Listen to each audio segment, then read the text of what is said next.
বেলাল হাফসি রাদিয়াল্লাহু তাআলা আনহু আমার নবীর মসজিদের মুয়াজ্জিন ছিলেন। আমার নবীর মসজিদের মুয়াজ্জিন যে আজান না দিলে খোদার আরশ জগতের আরশ আজিমের ফেরেশতাদের ঘুম ভাঙত না। সে বেলাল এত বেশি সুন্দর ছিল না, তার চেহারাটা কুচকুচে কালো ছিল, তার হাঁটাটা এত সুন্দর ছিল না, কিন্তু সে নবীর সাথে থাকতো। সে এত ভালো কথা বলতে জানতো না, কিন্তু নবীর সুহবতে থাকতো। সমকালীন মদিনার ইহুদিরা আল্লাহ রসুলের দরবারে সে বেলালের বিরুদ্ধে একটা অভিযোগ দিলেন। বললেন, হে মুহাম্মদ, যে আপনি যাকে মুয়াজ্জিন বানিয়েছেন, যে আপনার সুহবতে থেকে আজান দেয়, তার জিহ্বায় কেন জানি একটু তুতলা তুতলা ভাব আছে, তার আজানটা শুনতে ভালো লাগে না। নবী বলেন, ও মদিনার ইহুদিরে, তোমরা আমার বেলালের বিরুদ্ধে অভিযোগ আনিও না। আমার বেলাল যেদিন আজান দেয় নাই, সেদিন খোদার আরশ আজিমে আওয়াজ পৌঁছে নাই।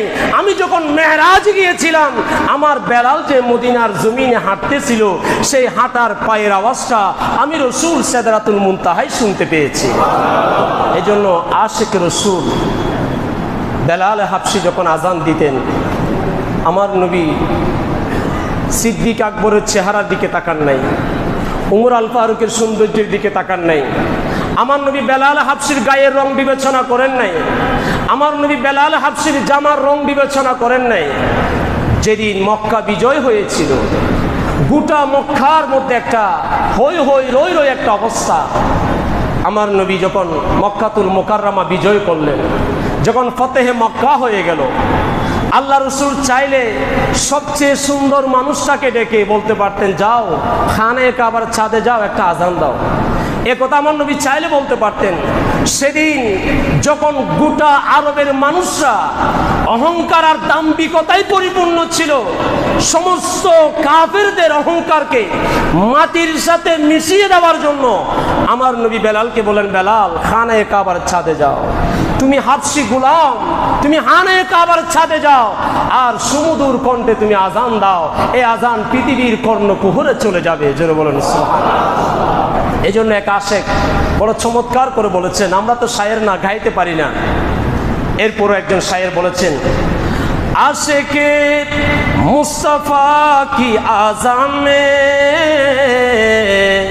अल्लाह अल्लाह कितना असर था, अर्श वाले भी सुनते आज़ा को, क्या आज़ाते आज़ाने बेलाली, बर्द झूली मेरी या मुहम्मद, लौट कर मैं न जाऊंगा खाली, सला दुनिया।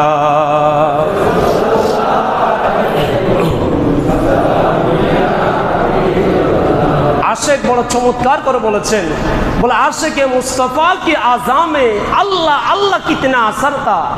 আমাদের মুয়াজ্জিনরা আজান দিলে মসজিদের পাশের ঘরের মানুষের ঘুম ভাঙে না। আর হযরতে বেলাল যখন আজান দিয়েছেন, তখন মদিনার প্রতিটা ঘরে আজকের মতো আধুনিক মাইক ব্যবস্থা ছিল না, আজকের মতো আধুনিক ডিজিটাল সাউন্ড ছিল না। আমাদের ডিজিটাল সাউন্ড আজান দিলে আমাদের মসজিদের পাশের ঘরের মানুষের ঘুম ভাঙে না। মসজিদে ফজরের জামাতে 2 কাতারের চেয়ে বেশি মানুষ পায় না। আজকের মুয়াজ্জিনদের কণ্ঠে সে আজানের ধ্বনি উচ্চারিত হয় সত্য, কিন্তু তাকওয়া পরহেজগারিতা আমার বেলালের কাছে সবচেয়ে বেশি ছিল। বিদায় বেলাল যখন আজান দিত, মাইক ছাড়া আওয়াজে আজান দিত, আর সে আজান গোটা আরবের মধ্যে ধ্বনিত হয়ে যেত। এটা ছিল তাকওয়া। এটা